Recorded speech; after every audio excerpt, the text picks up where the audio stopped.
नमस्कार साथियों। जय हिंद, जय हिंदी, जय चंबल, जय संबल। दादी श्रीमती डॉक्टर अन्नपूर्णा भदौरिया जी को कौन नहीं जानता।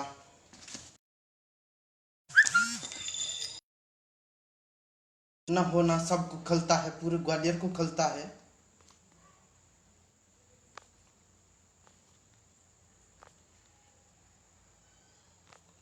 दादी श्रीमती डॉक्टर अन्नपूर्णा भदौरिया जी एक बहुत ही श्रद्धेय हमारे लिए रहीं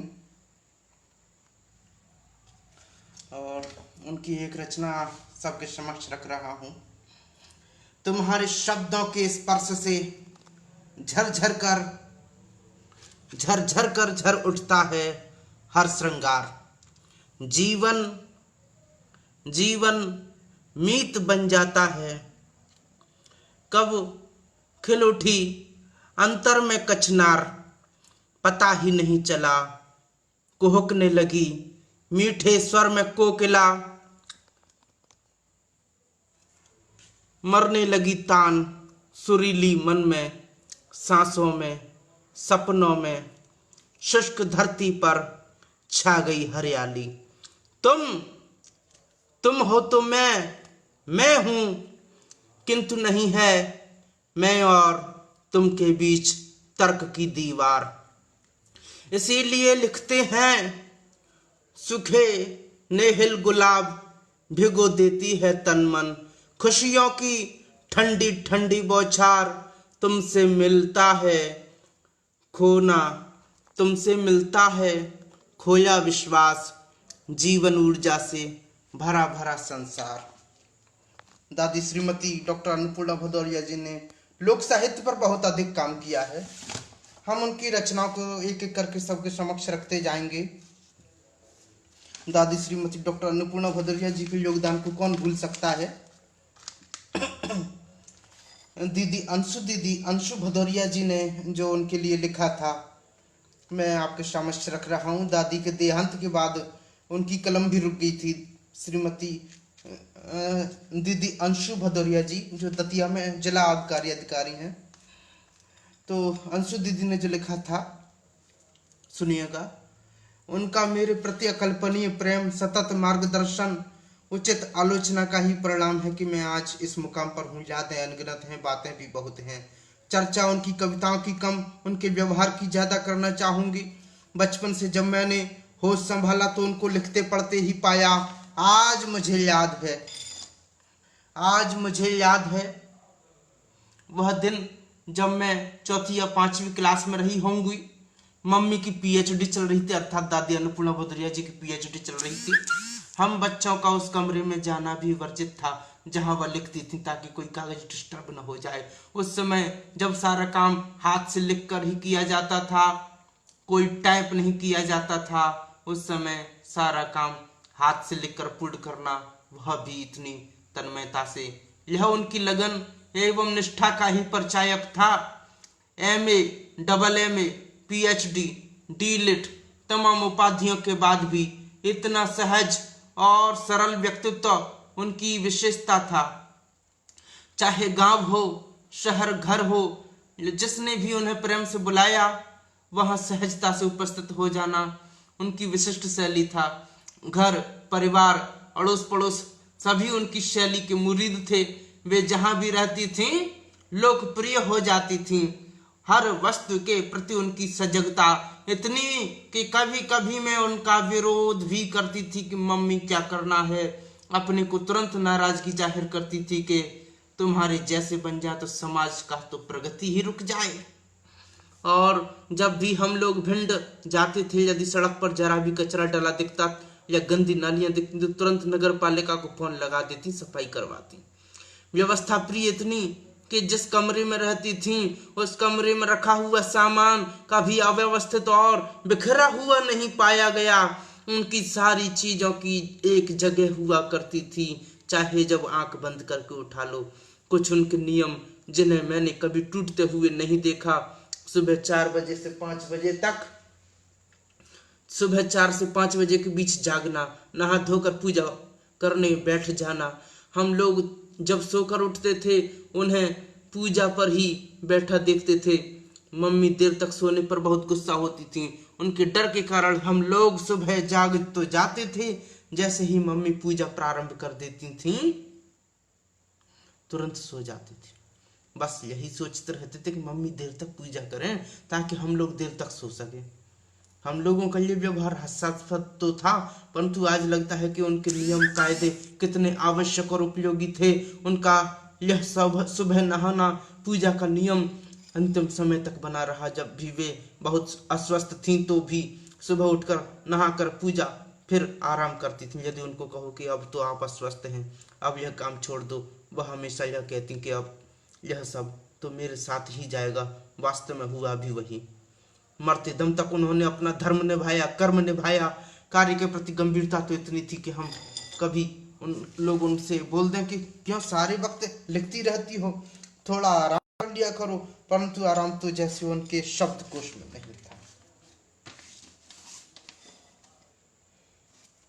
दादा भगवत भट्ट जी का भी देहांत हो चुका है, आपको ज्ञात हो तो। दादा भगवत भट्ट जी ने दादी अन्नपूर्णा भदौरिया जी के लिए जो लिखा सुनिएगा।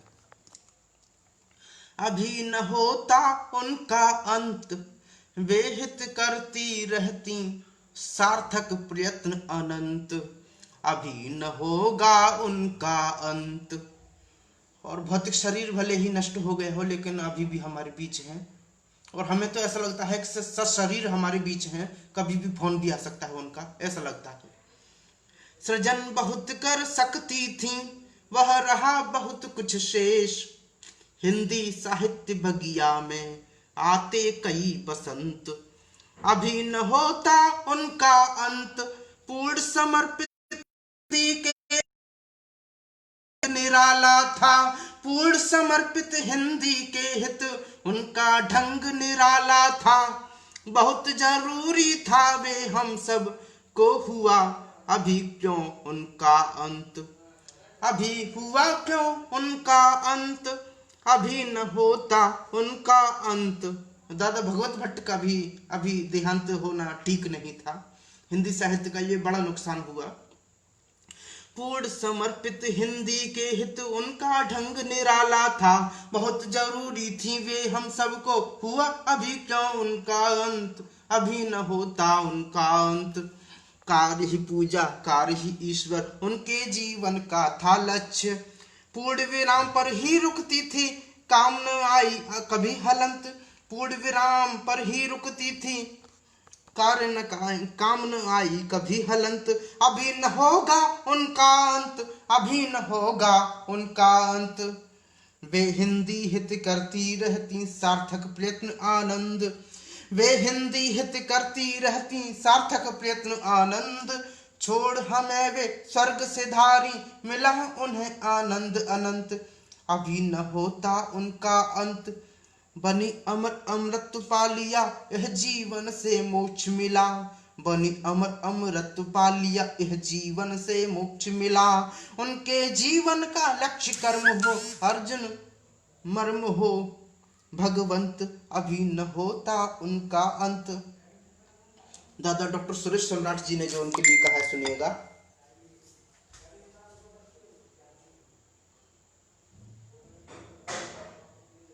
दादा डॉक्टर सुरेश सम्राट एक जाने पहचाने पत्रकार, मध्य प्रदेश के।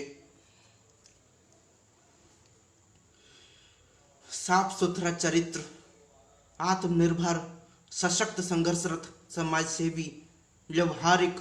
जब भी प्रोग्राम के दौरान हमारी बात होती, बहुत ही सहजता से अपनी बात कहती। उनसे कुछ करने का उत्साह सदैव दिखाई देता था। बहुत उत्साहवान थी।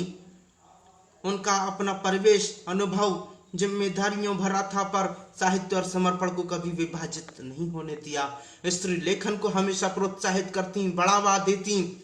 उनका जीवन चुनौतीपूर्ण था। यकीनन उनके व्यक्तिगत जीवन में संघर्ष रहा, पर उन्होंने कभी अपने कैरियर को प्रभावित नहीं होने दिया।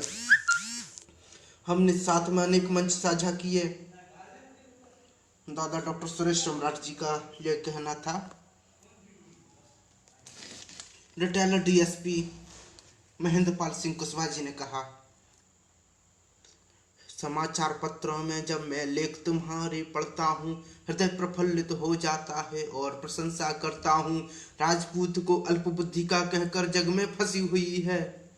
जनमानस के हृदय पटल पर यही धारणा बसी हुई है। कहा जाता है कि राजपूतों के तो घुटनों में अक्ल होती है, लेकिन दादी अन्नपूर्णा भदौरिया जी ने इस भ्रम को तोड़ा और इन लोगों के मन में यह छाप छोड़ी कि राजपूत बहुत बुद्धिमान होते हैं।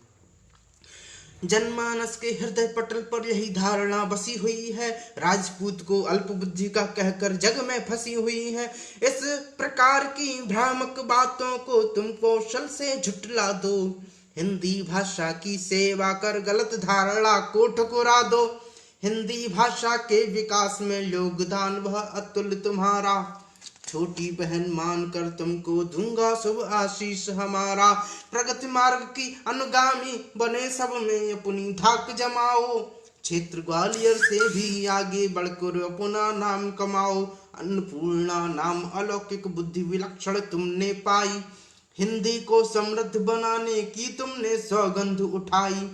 अन्नपूर्णा तुम देवी हो, शक्ति पुंज हो हिंदी की। भटकों को सद्बुद्धि दो जो पूजा करें अहिंदी की। महेंद्र पाल सिंह कुशवाहा जी दादा रिटायर्ड डीएसपी हैं। सिंधी कॉलोनी में उनका निवास है। दादी अन्नपूर्णा भदौरिया जी के लिए अंशु दीदी ने भी बहुत लिखा है, सुनिएगा। उनकी संवेदनशीलता और दर्द, एक कविता दादी अन्नपूर्णा भदौरिया जी की। मन करता है जी भर तुमसे बातें आज करूं, कुछ कहनी कुछ अनकहनी यादों के रंग भरूं। प्रेम प्रीत से हुआ पल्लवित बिरखा सुख रहा। प्रेम प्रीत से हुआ पल्लवित बिरवा सुख रहा। आतंकी की झंझा बातों से उपवन जूझ रहा। मन करता है हरियाली का नव श्रृंगार करूं। तेज तपन से जल उठे हरियाली के पांव।